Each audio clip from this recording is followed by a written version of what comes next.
Welcome back to Fellows Farm Homestead. Today we're going to make some tomato sauce and pizza sauce and just sauce to use, pasta sauce to use for anything. I have here a bushel of canning tomatoes. This was $10 at our local farm market. I actually got 2 of these to do. I like to get these every year because they're really cheap and I can't grow this many tomatoes. I make a lot of sauce every year, try to make enough that it lasts us throughout the whole entire year. Okay, we start by cutting out put in another pot the top of the tomato off. And then we put it into boiling water. Once these boil for a little bit, we can take the skin off of them. I put them in an ice bath first.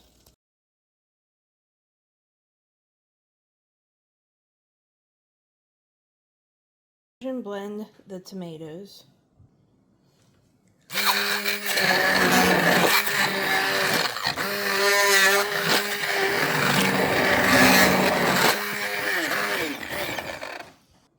After you get it completely blended, we are going to add some parsley and some basil. Mix that in.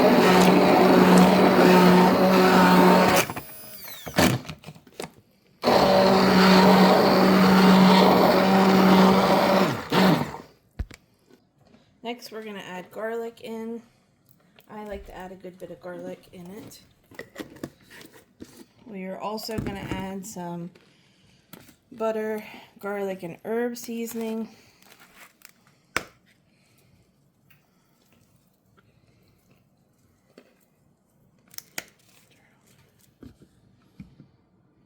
We're going to also add some salt to it.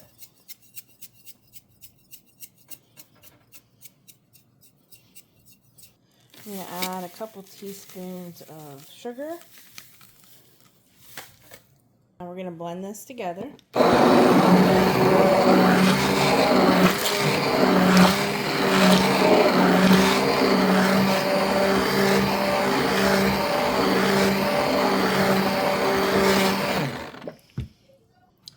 Next, we're going to add some tomato paste. I use store-bought tomato paste because it would take a lot of tomatoes to make a tomato paste in a long time, and I find it's easier to use just store-bought tomato paste. It adds a lot to the sauce because it makes it thick.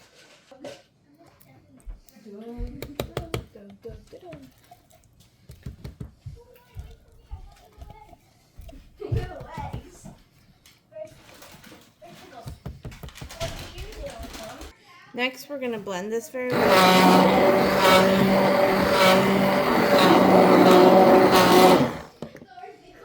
I take a little taste test. I noticed it needs some more seasoning, so I'm going to add a little more of this buttery garlic and herb.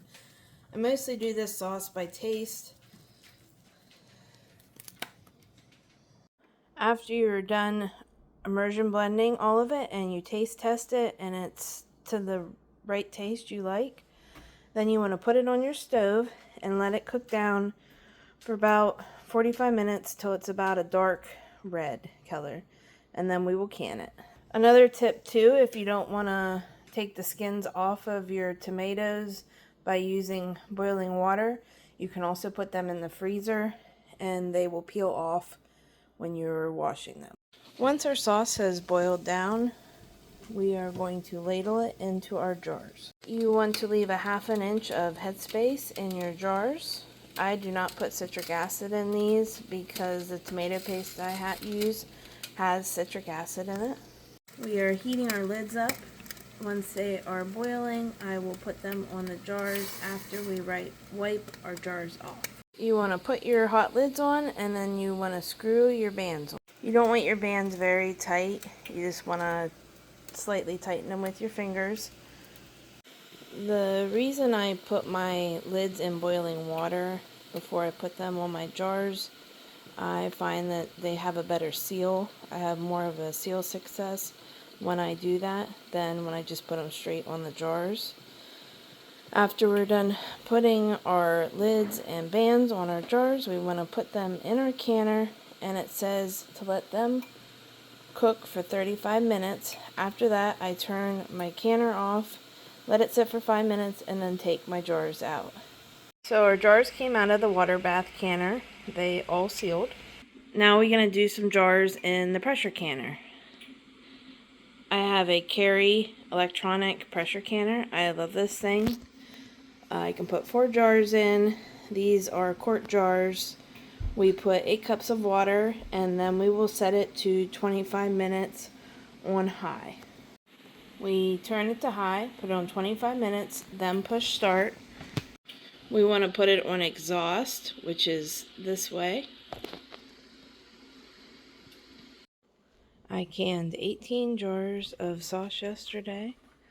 That was 1 full container of tomatoes. Thanks for watching.